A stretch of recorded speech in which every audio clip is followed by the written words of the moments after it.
পাবনার সাঁথিয়া পৌরসভার প্রায় ৩.৫ কোটি টাকা ব্যয়ে নির্মিত সড়ক ধসে পড়েছে ৩ মাসে। ফলে ব্যস্ততম সড়কটিতে ব্যাহত হচ্ছে যান চলাচল, দেখা দিয়েছে জনদুর্ভোগ। উপজেলার বোয়ালমারী কালীচরণের বাড়ি থেকে আমস ৩ মাথা পর্যন্ত পৌরসভার আঞ্চলিক সড়কটি নির্মাণ কাজে ব্যয় হয়েছে প্রায় ৩,৩৬,০০,০০০ টাকা।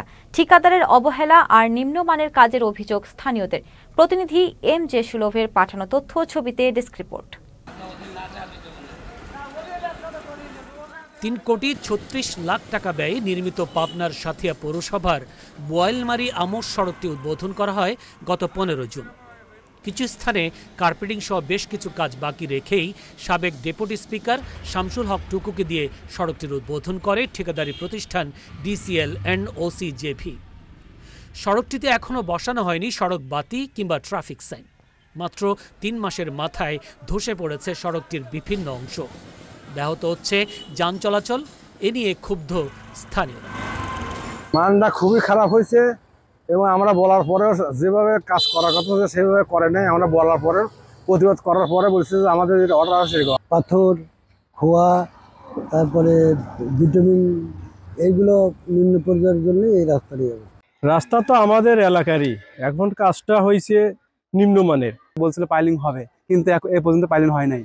মজবুত হলে তো বাইনতই না, মজবুতই হয় নাই। এখানে যে রাস্তা করছে এটা সঠিক হয় নাই। রাস্তাটা হয়েছে তেমন ভালো হয় নাই, রাস্তাটা ভেঙে গেছে, আমাদের গাড়ি চালানো খুব সমস্যা হচ্ছে।